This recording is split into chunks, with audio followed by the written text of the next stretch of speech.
Hello, Eileen. How are you? I hope this message finds you well.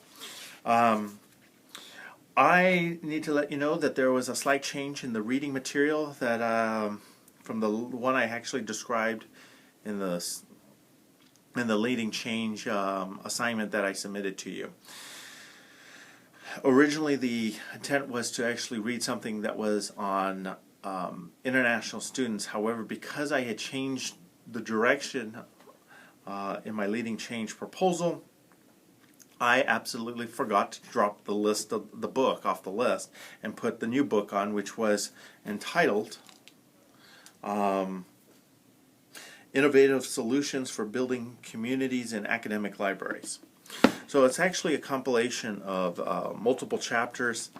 There are 4 sections that can be divided into the chapters, and then the chapters are, or sections should be, or labeled as Introduction,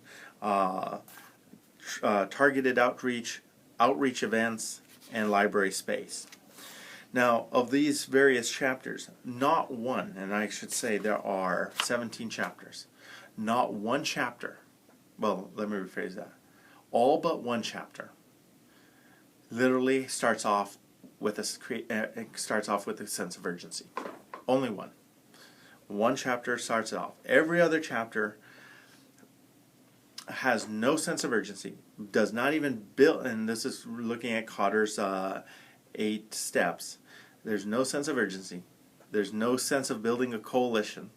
And at times I'm surprised that the project even succeeded. There's creating that a strategic vision or initiative. Sometimes there is. They have a vision, but there's no follow through. There's no lack of the volunteer. There is some volunteerism, the enlistment of people, but it's only, and I caveat that with, I say that with, yes, because I say that tentatively, given the fact that I think when you say volunteer, I think they're doing it either because they really love it, or it's because they're trying to add something to the line of their resume. And I would think that because of the fact that I work in an institution that requires showing some form of service to the university or community, that way you can document it within your file and for tenure and promotion.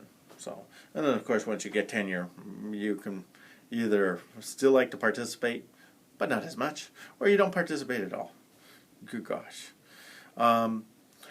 Generating the short-term wins. There is no generational short-term wins.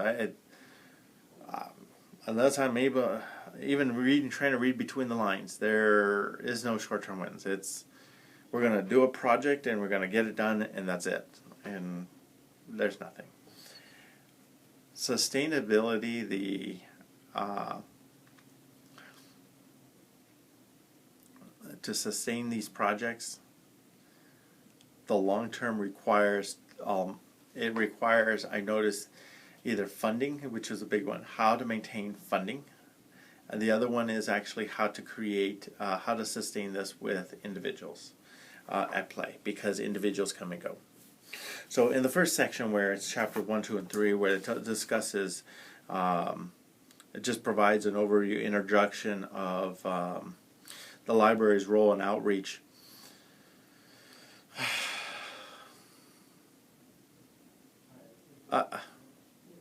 It's just that.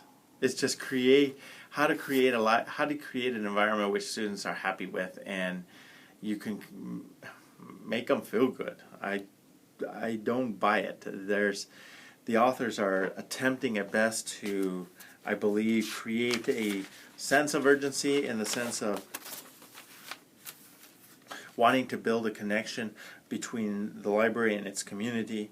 I think they tend to look at the publications or resources where there's a tendency maybe for students not to be aware of what's available in the library. Maybe there's a disconnect of the librarians and the students. Maybe there's an issue of how to address the issue of student success or retention. So they use these whether it's the videos, the tutorials, the one-shot sessions, meaning this information literacy courses taught in an hour or 45 minutes to an hour and a half. They're one time during the semester for each class, if that. They're not even mandatory. They're not even required, most likely, from many institutions. So there's a lack of really a sense of anything. So, if you're looking at it from the frame of Kotter, there is nothing. In Chapter 2, in the targeted outreach, these are interesting. They see an issue. They want these librarians that are from various institutions, where they're Abu Dhabi, the University of Montana, Galveston College,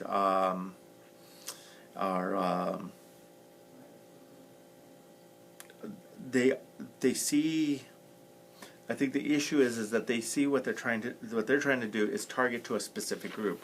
So whether they're using student advisory boards to reach out to a group, a student organization on the campus, or and then my favorite was using graduate interns to reach out to the students. So you're no longer using the librarians to reach out as liaisons. I don't know how you're getting around that without paying them. This one was the weirdest one of them all. You're not getting buy-in. You're forcing. I'm assuming you're forcing students to. There has to be something the students got to get out of it, because unless they really love the institution, and I have it written down as a place already loved by students. Well, if the library is already loved by students, then why is there a desire to have the library collaborate with graduate student interns to promote the success and what the value of the library is, if you're already loved by students, or a place by all students? It doesn't make sense to me. And that particular section, a chapter, it misses everything. There's no sense of urgency. There's no form of coalition. The volunteerism, there's no sense of a reward. Not that what they said.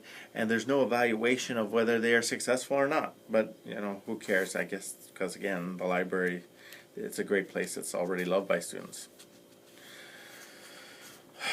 Oh, brother. And then, of course, the outreach efforts. This is pretty much how to create library engagement. In looking at trying to foster engagement, I think when they talk about trying to enhance student learning or promoting through exercises or activities, first of all, this is not a directive, and all of these. They're not directives from the university administration. They're not directives of the administration within the library. They're just individuals that are trying to come up with these strategies, trying to see if something works. But again, there's no buy-in. There's no connectiveness. There's no, even the volunteerism. It's volunteer. So there's not a continuation. There's no short-term gains or rewards. The barriers are enormous. Because you can work and operate within your own department or college, but there are still outside factors to consider. This is the one I like. When I say outside factors, the article, there was an article or chapter that talked about the K through 12 and the partnerships, and this is actually out of Section 1, where the partnerships were literally working with, having faculty members or faculty librarians work with the teachers at the K through 12. Now, okay, let's for a moment say that they're not looking at, which they're not creating a sense of urgency.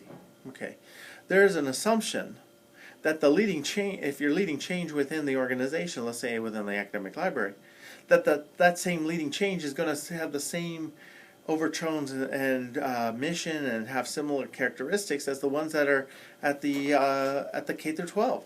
At the K through 12, their idea of leading change is probably slightly different. There's a lower priority probably for working with the library at the K through 12. based on the fact that they have to meet certain obligations or goals set by, or the curriculum standards set by the division, or the district. So I think there is some challenges to many of these ideas that it's half baked. I hate to say it, it's half baked. Now there's only one.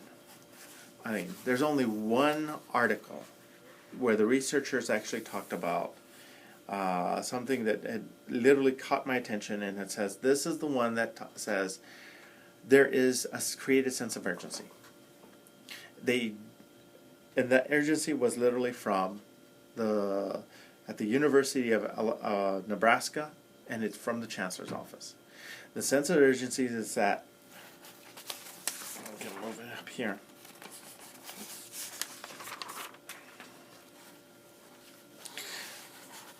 So the sense of urgency from the Chancellor's office was to develop a mandate to find ways to improve student success and achievement. Plain and simple. It's a mandate. And everything that everyone's going to follow is going to try to help show that, whatever they're doing is a success for student success. So this actually helps because it creates a sense of urgency. It helps with number 5 and the 5th step of Kotter's removing the barriers, because now you have a top-down approach, and I need to caveat that. Doesn't mean that I'm saying that the top-down approach is the best approach.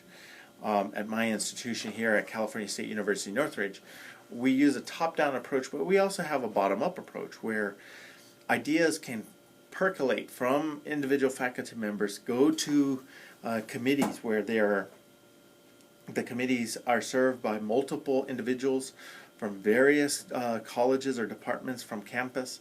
They can develop the project further, and that can become something where the university administrators can look at and say, hey, this is starting to be as important. Let's use our power to remove the obstacles or barriers that could hinder this project so we can move forward and accelerate. That's another way.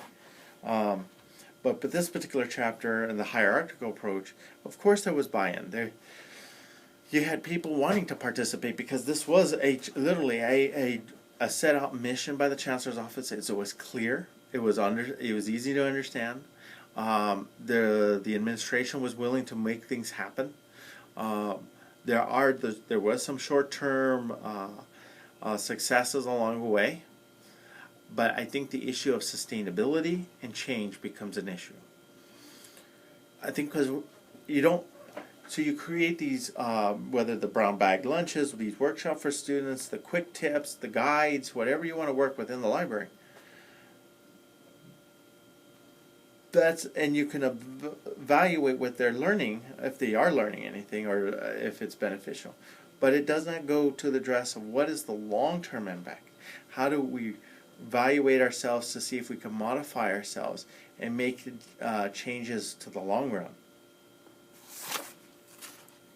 So I think overall, these chapters actually do provide a clear sense that, and I hate to say it, that in the academic library field, there is no sense of urgency.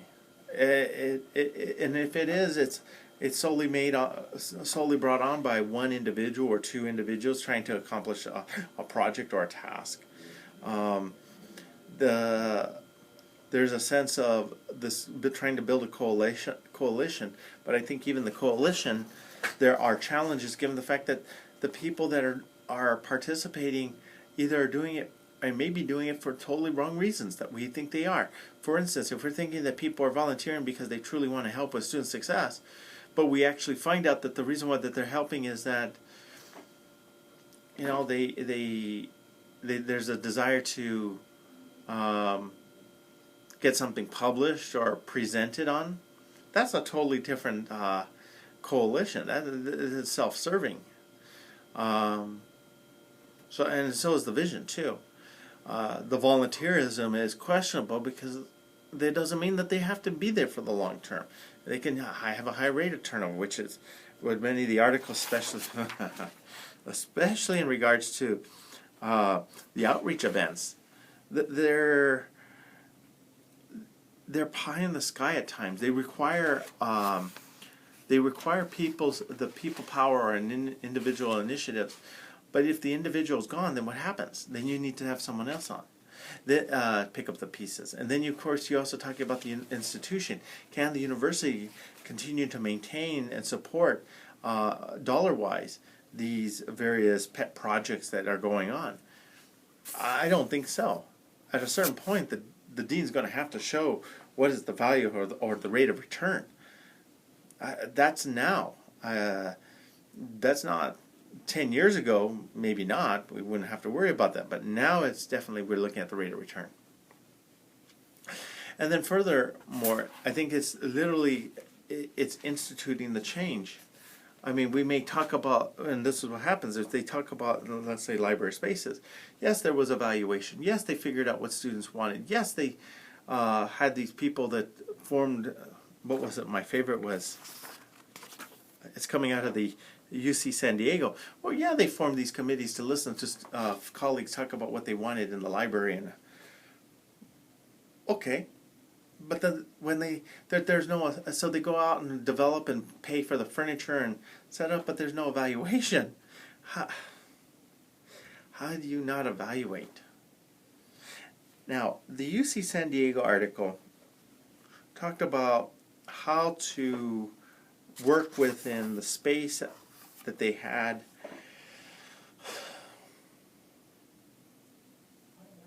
And I don't know how I would best describe it, is that I think when they're at UC San Diego, when they were looking at renovating the space and merging libraries together, the one thing they didn't talk about in that article is that the UC San Diego library system was being under attack by the under financial constraints. They had to shut down the medical library. They didn't have the funding to support the medical library. So they literally locked the doors and turned out the lights and locked the doors. Now, is that prudent? Well, I mean, it still costs money to function. You still needed the library's lights on to a degree because you have to have students walk through there and they got to see the books. So that's still maintaining a cost. The other issue is when they did the facilities and they started examining, they didn't do anything with there's no follow-up on assessment or the evaluation. So it was just typical. This is typical of the renovation of libraries. They develop, but they don't assess. And there's no discussion of what works and what not works. And I think it's because we're dealing with one-time discretionary funds, and these funds can only be used once. And if you have, let's say, a master plan of the phases of building projects, you can't go back unless it's a critical emergency, you can't go back and make the changes until the next refresh of the library. And that isn't until another 10, 15, maybe 20 years. So overall, I found the book interesting. In the sense that I think I became much more, I don't want to say depressed, but much more aware that if looking at through the lens of Kotter and you're looking at the 8 steps, I think we have to do better than working independently within our silos, trying to create change. And we need to think of the long term, whether it's fiscal, we need to think of the long-term impact. I think if we're talking about individual projects growing out, we need to build that coalition, and there has to be an incentive, the sense of urgency. And if there's no sense of urgency, there's not going to get done. It's going to fail. And that's what now I see what Kotter was talking about when he mentioned that people follow step 1, 2, and 3, and 4, but 5, 6, 7, 8 they collapse. And I think it's also tied to either creating the change, the high impact or the sense of urgency, and removing the barriers that are there, which are going to hinder one's ability to contribute a long-lasting effort of change within the campus. So overall, not bad book. I think it'll be beneficial for my research. There's a few chapters there there would be. I think I cringe at some of the resources that, or the discussion of, like for instance, one of reaching out to creating events within the library to encourage students that are online to come more into the library. There's a reason why. They're probably looking at students saying, why are they not coming in? They're just using our online resources and they're not learning anything about what we have. Well, my issue is the format of the, or the delivery of the what you're trying to express to the students that are online, you know, the format that they would want to use, or is it manageable or tangible? I really push back because I think as someone that works at a commuter institution, we don't have that luxury of students coming in and just to look around the library, because they are busy. They have other demands, and they are also commuters. They're not going to want to stay on campus. So, but overall, not a bad book. I don't think I would have it on my shelf. Yeah, I don't know if I would have it on my shelf, but it was an interesting read. I hope this message finds you well. Take care, Lee.